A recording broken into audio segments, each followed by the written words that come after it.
Alhamdulillahilladzi ja'alana al-iman wal islam.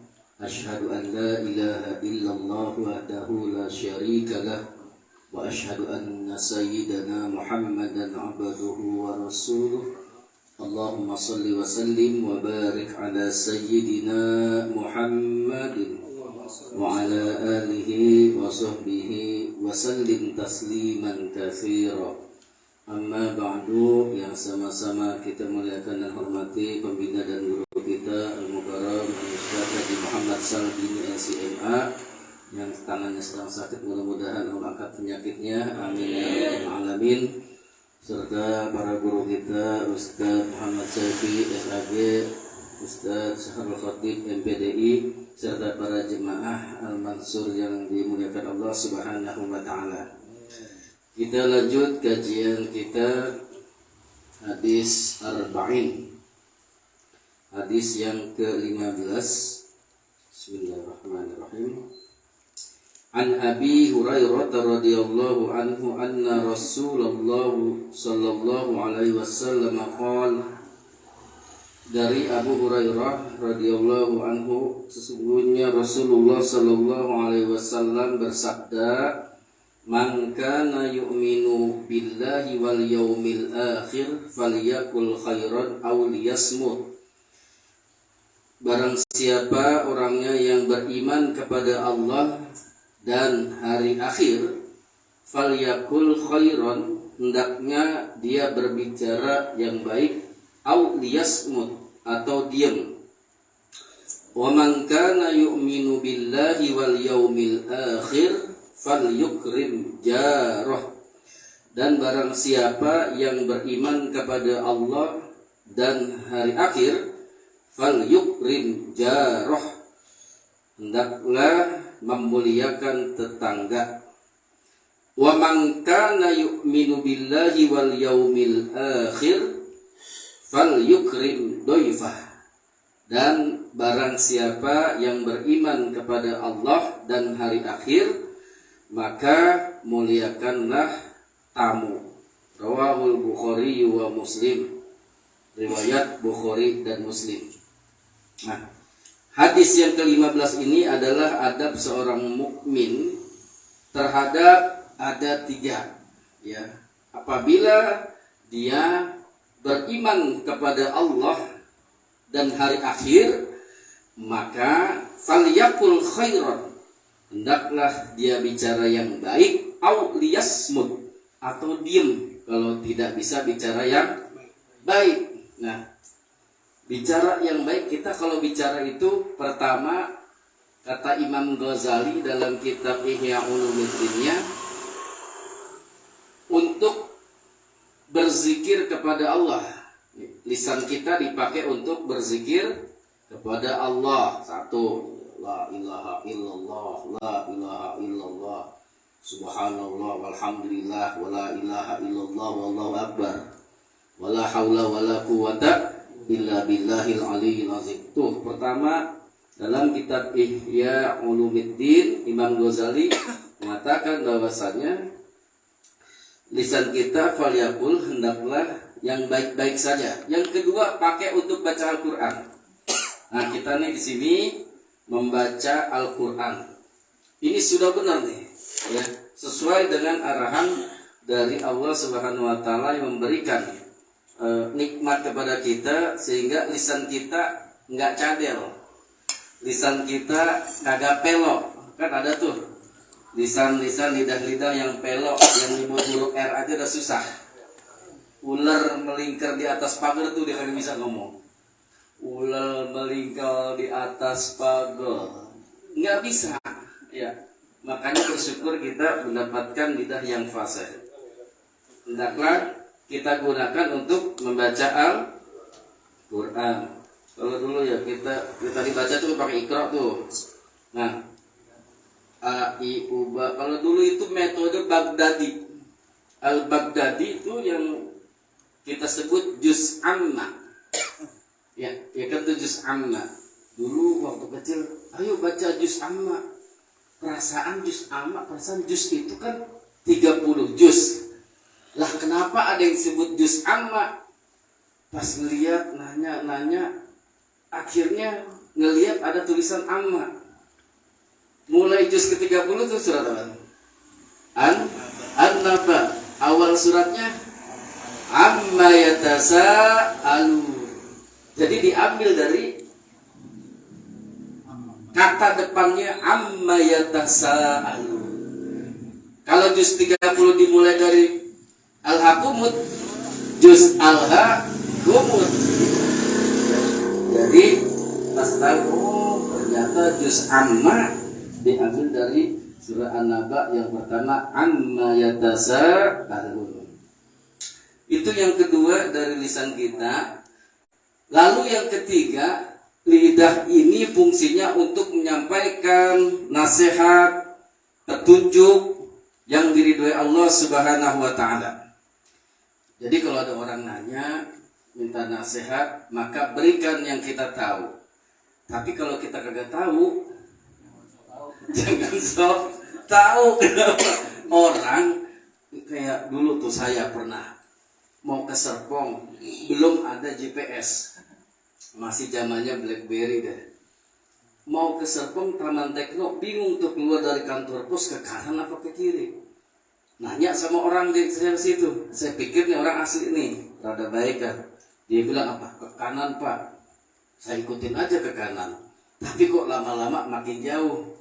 Nanya lagi sama situ security, Pak, numpang tanya kalau Taman Tekno kemana ya? Emang Bapak dari mana? Ya saya dari Geraha Raya. Lah kenapa ngambil kanan? Harusnya ke kiri. Nah tadi saya tanya sama orang, katanya ke kanan. Bapak dibohongin, astagfirullahaladzim. Akhirnya saya balik ngelawan arah ke arah kiri baru ketemu. Nggak tahu tuh niatnya orang so tahu atau apa yang mau ngerjain.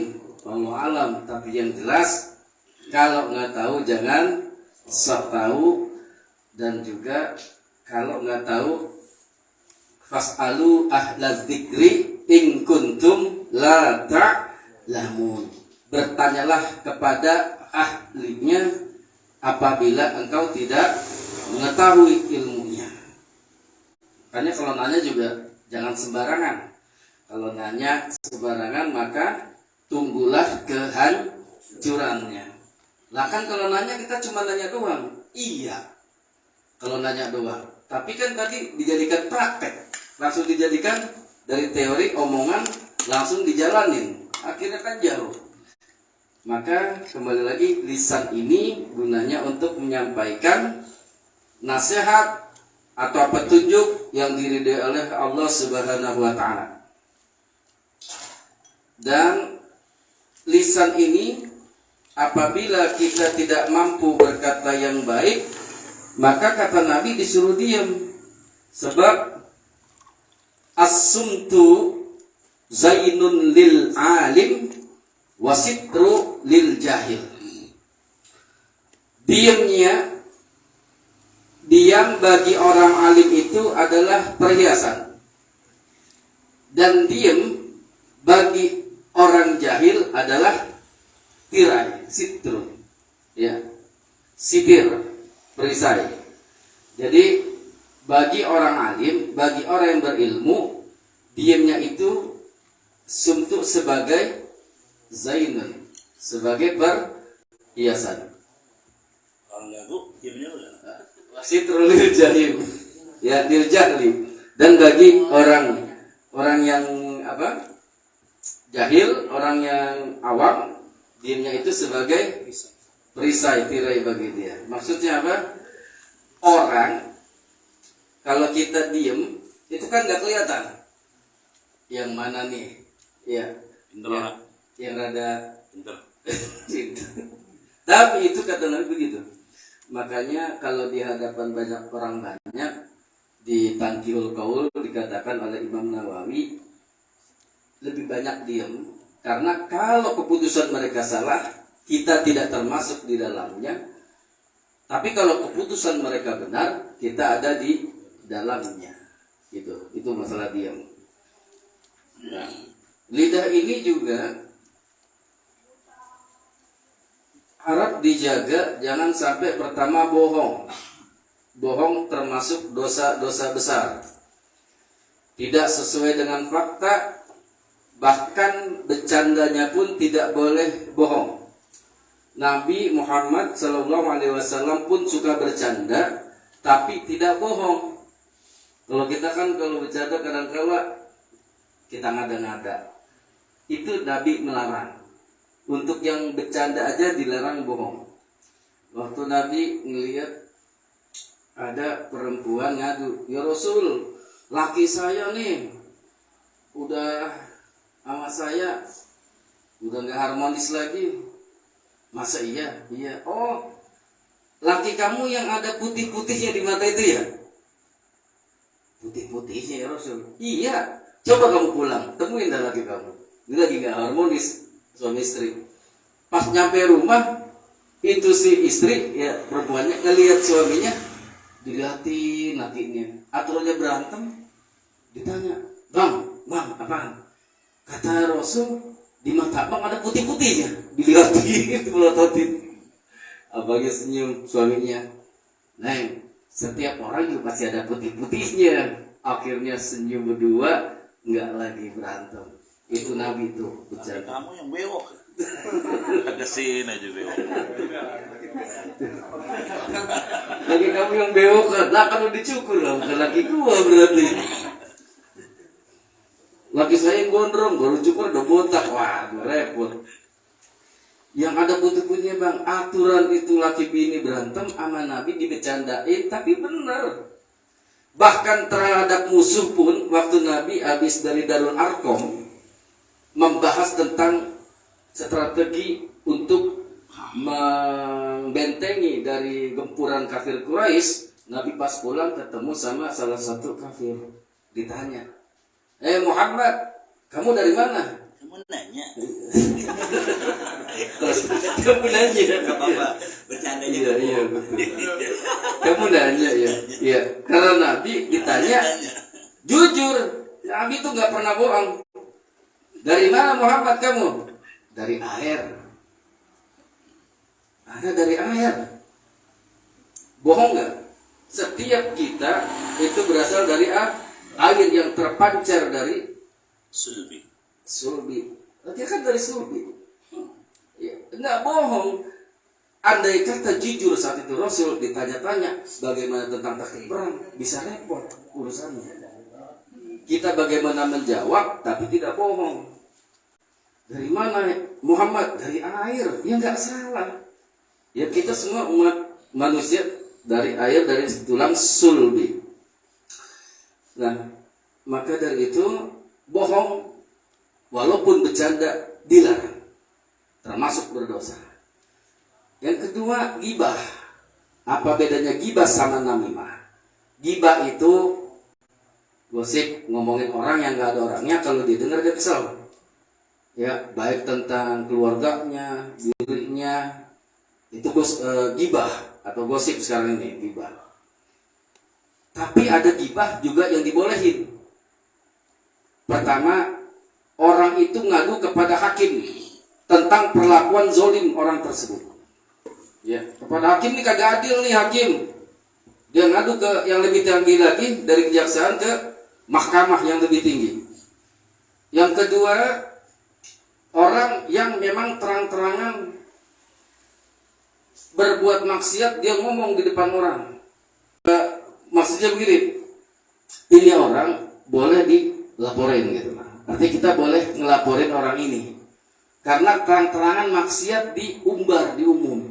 Lah nanti kalau yang lain dengerin pengen dijadikan hukum, tadi aja boleh gitu anak pacarnya, terus mandi junub lalu salat subuh. Bener, mandi junub salat subuh, masalahnya bukan laki bini gitu loh.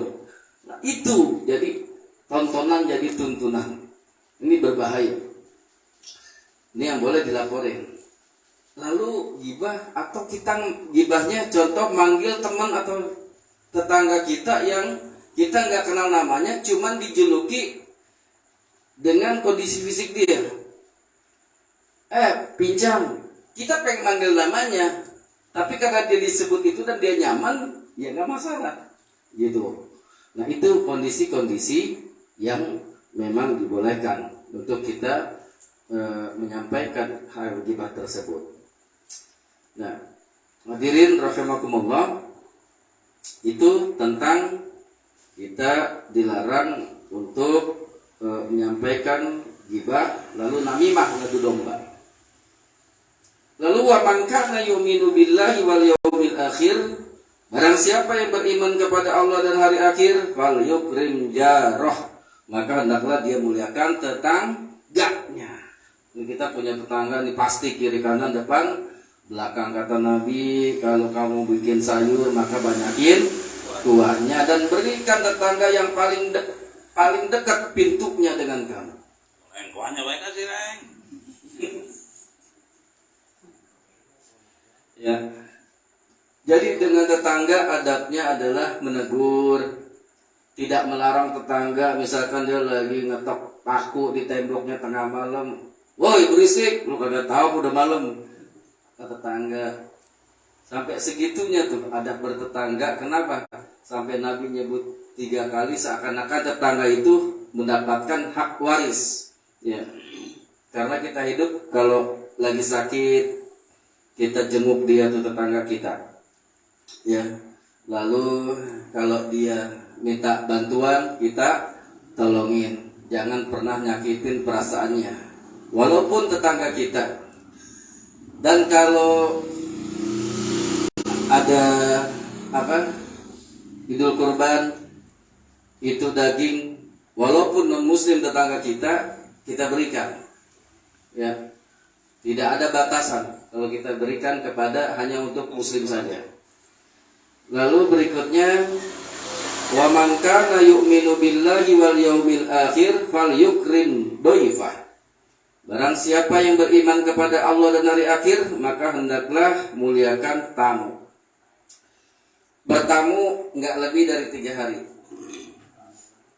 Kalau kita mau namu ke orang, ngetok pintu, ucapin salam 3 kali. Dalam hadis riwayat Bukhari, kalau enggak dijawab, segera pulang. Boleh jadi dia lagi meriang, nggak mau nerima tamu, boleh jadi tuh orang yang nggak ada, maka pulang. Dan ngetok pintu, jangan pas di depan pintunya, bang, gini. Depan pas dibuka ngomong pintu tembus sampai ke kamar mandi. Jangan. Ambil agak kanan atau kiri. Jadi kalau kita ngeliat tuh kelihatan ya cuman engsel pintu. Jadi pas kita buka ngomong tuh tuan rumah, blok sampai ke belakang tembus, bahkan mata kita ngeliatin. Jangan, kagak boleh, kata Nabi begitu. Mulai masuk aja, go, ada ya, langak pelongok, tengok. Takutnya orang dengernya ayah, takutnya orang denger dianya ya. Boleh jadi kagak denger ya, kan ada handphone ya. Boleh jadi emang dia lagi apa ya? Tanggung. Tanggung apa? Mandi. Ya lagi nanggung di kamar mandi lah ya. Nah itu memuliakan tamu. Berarti kalau di kamar mandi nggak boleh aneh ya, nggak boleh nyautin. Waalaikumsalam. Kalau kita tanggung gitu kan. Ada yang bilang lu cabut Masya Allah. Ada tuh. Assalamualaikum. Ntar dulu apa cabut dulu, Masya Allah. Emang lagi nanem. Nah itu fal yukrim dhaifah, muliakan tamu.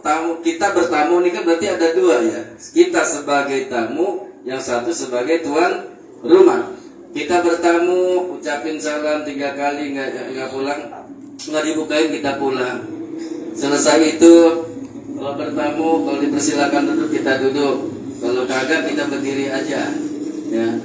Nah, jangan lebih dari 3 hari dan jangan menyulitkan tuan rumah. Maksudnya apa? Menyulitkan tuan rumah kalau nginep di rumahnya, untuk makanan kagak ada. Jadi tuan rumah harus berutang pinjam. Itu namanya menyulitkan tuan rumah. Harus kita lihat situasi kondisi tuan rumah. Kita bertamu biasanya di lebaran ke rumah saudara. Kita bawa datu bekal supaya dia nggak kerepotan. Kita doyan ngopi apa nih? Kopi kita apa? Bawain supaya dia kagak kerepotan. Kita nggak tahu kondisi keuangannya bagaimana.